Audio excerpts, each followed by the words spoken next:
اگر کوئی 4 رکعتیں قضائے عمری ادا کر لیتا ہے تو اللہ تعالیٰ اس کے سارے سال کی جو نمازیں قضا ہوتی ہیں رب تعالیٰ معاف فرما دیتا ہے۔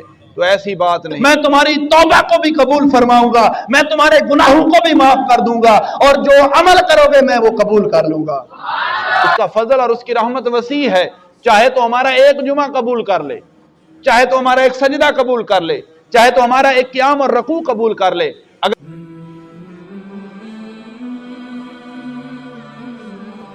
تو اسی لیے ہم نے جمعے کا اہتمام کرنا ہے، یہ نہیں ہے کہ بس جمعہ جو ہے سال کے بعد رمضان المبارک کا آخری جمعہ پڑھ لیا جی جان چھوٹی سب ختم۔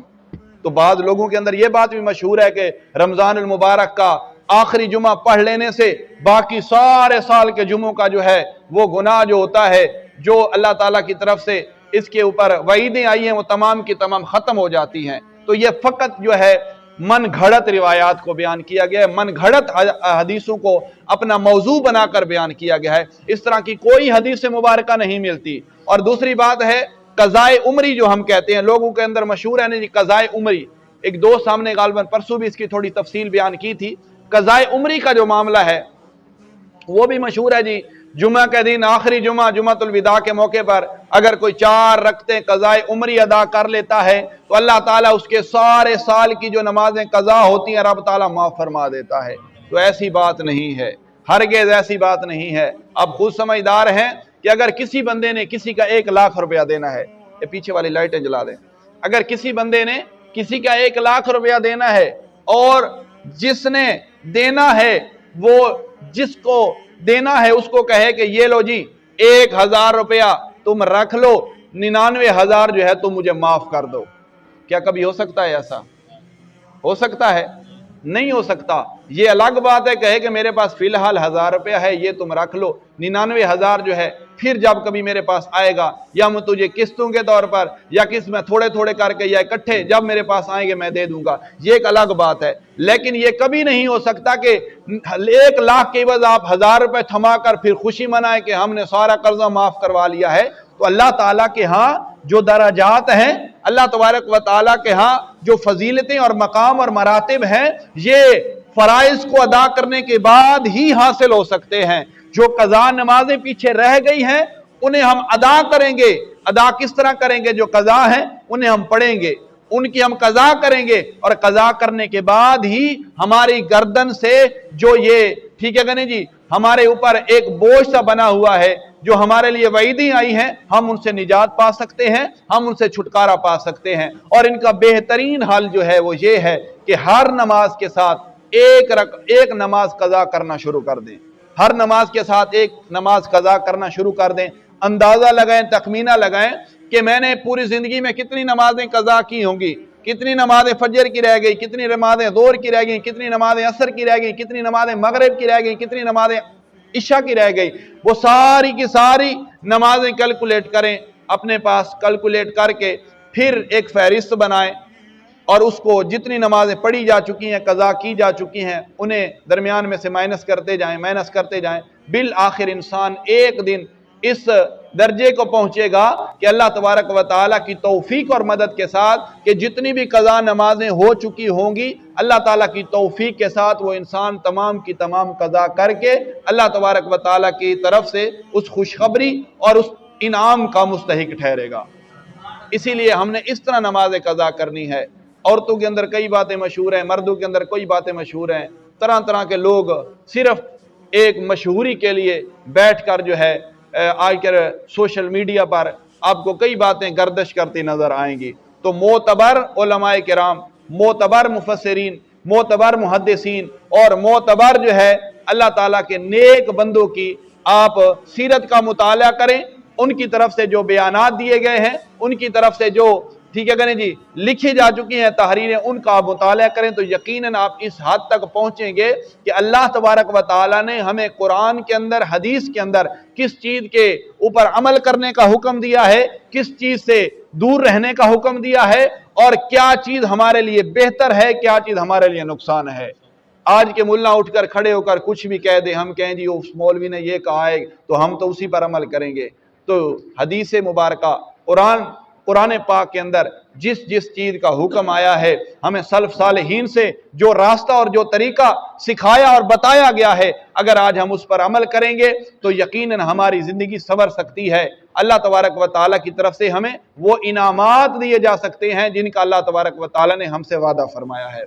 तो मेरे दोस्तों, मैं इस मुख्तसर वक्त में, चूँकि ये बातें वजाहत के तौर पर मैंने अर्ज़ की हैं, बयान करना बहुत ज़रूरी था। लोगों के अंदर काफ़ी इबहाम जो है देखने को मिलता है क़ज़ा उम्री के एतबार पर, या आखिरी जुमे को नमाज जुमा अदा करने से फिर पूरे साल के जुमे माफ़ करवाते हुए हम ये नारा लगाते फिरे, तो ये हमारे लिए बिल्कुल ही लम्हा फ़िक्रिया है, बल्कि ये जहालत से कोई कम बात नहीं है। जहालत ही हो सकती है कि हम एक जुमा अदा करें और कहें सारे साल के जुमे के अज़ाब जो हम पर मुसल्लत हो चुका था वो उतर गया है, हमें अल्लाह ताला ने उन खुशखबरियों से नवाज दिया है। तो ये उसका फजल है, ये उसकी करम है, ये उसकी रहमत है। उसका फजल और उसकी रहमत वसी है।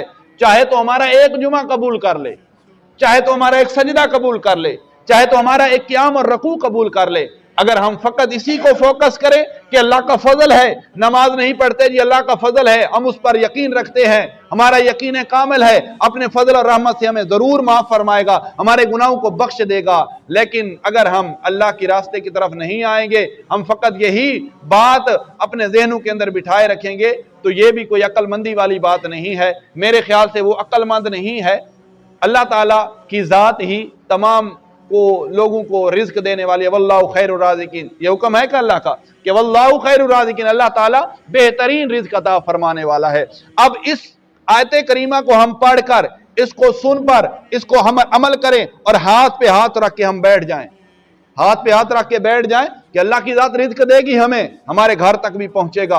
कोई काम ना करें, कोई हीला वसीला तलाश ना करें, तो मेरे ख्याल से उससे बड़ा बेवकूफ और कोई नहीं होगा। अल्लाह ताला फरमाता है तुम हीला करो, बोलो ना यार, वसीला वो रब्बे जुल जलाल बनेगा। हीला करना पड़ेगा, हीला करेंगे तो कुछ पैदा बनेगा। हजूर अलैहिस्सलाम की बारगाह में, ठीक है कि नहीं जी, एक सहाबी रसूल है, अल्लाह ताला के नबी अलैहिस्सलाम ने पूछा कहाँ से आए हो? अर्ज की थी या रसूलुल्लाह सल्लल्लाहु अलैहि वसल्लम मैं बहुत दूर से आया हूँ। अल्लाह के नबी ने फरमाया किस चीज पर आए हो? अर्ज की या रसूलुल्लाह सल्लल्लाहु अलैहि वसल्लम मैं ऊँटनी पर आया हूँ। अल्लाह के नबी ने फरमाया ऊँटनी कहाँ है? अर्ज किया रसूलुल्लाह सल्लल्लाहु अलैहि वसल्लम मैंने अल्लाह के तवक्कल पर जो है वो छोड़ दी है, अल्लाह के तवक्कल पर छोड़ दी, अल्लाह के फजल पर छोड़ दी है, बाहर छोड़ दी है, जब वापस जाऊंगा पकड़ लूंगा। अल्लाह के नबी अलैहिस्सलाम ने फरमाया क्या तुम ये जानते हो तुम्हारे जाने तक वो ऊँटनी वहीं पर रुकी रहेगी? उसने अर्ज किया रसूलुल्लाह सल्लल्लाहु अलैहि वसल्लम ये तो मैं नहीं जानता। आपने, अल्लाह ताला के नबी ने फरमाया ए बंदा खुदा, बेशक अल्लाह पर ही यकीन है, अल्लाह ताला की जात के सपुर्द ही तमाम उमूर किए जाते हैं, लेकिन तुमने पहले हीला करना है, जाकर उसे बांध दो, बांध कर उसे अल्लाह के सपुर्द कर दो, फिर रब जाने या रब का महबूब जाने। तो मेरे दोस्तों, बात करने का मकसद ये है कि हमने अदा करना है वो हुक्म जिसका हमें हुक्म दिया गया है, हमने पूरा करना है वो हुक्म जिसका हमको हुक्म दिया गया है, चाहे वो नमाज है, चाहे वो रोजा है, चाहे वो ज़कात है, चाहे वो हज है, जो चीज भी है, जिस जिस चीज का हमें हुक्म दिया गया है, हमने उसकी पासदारी करते हुए उसको पूरा करना है।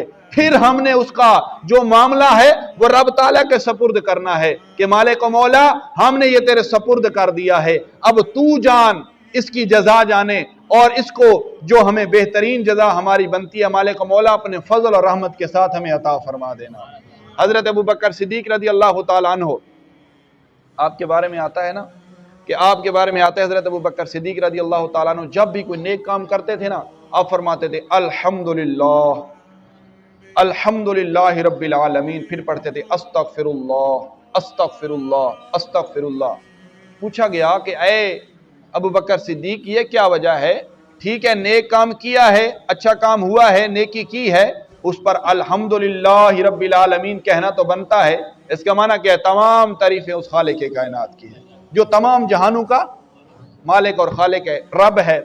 ये तो बनता है, कोई अच्छा काम कर लिया अल्लाह की हम्द बयान कर दी, लेकिन ये इस्तिगफार करना कैसा है, ये इस्तिगफार करने के बारे में हमें समझ नहीं आई। आपने फरमाया कि हर बंदे को चाहिए कि वो जब भी कोई नेक काम करे, कोई अच्छा अमल करे, नेक काम करे, उसको चाहिए कि वो एक लफ्ज, एक जुमला अपनी जुबान से ये निकाले अल्हम्दुलिल्लाहि रब्बिल आलमीन। दूसरा जुमला ये निकाले कि अस्तगफिरुल्लाह ताला रब्बी मिन कुल्ली ज़ंबिन व अतूबु इलैहि।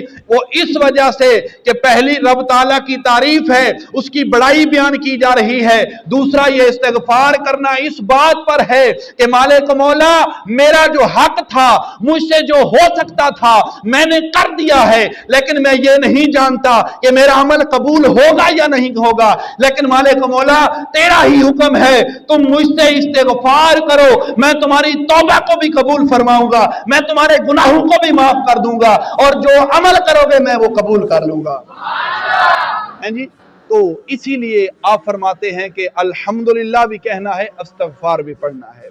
तो हमने भी अपनी रूटीन और तरीका बनाना है कि हमने भी अल्हम्दुलिल्लाह अल्लाह ताला की हम्द बयान करनी है और इस्तिग़फ़ार की कसरत करनी है।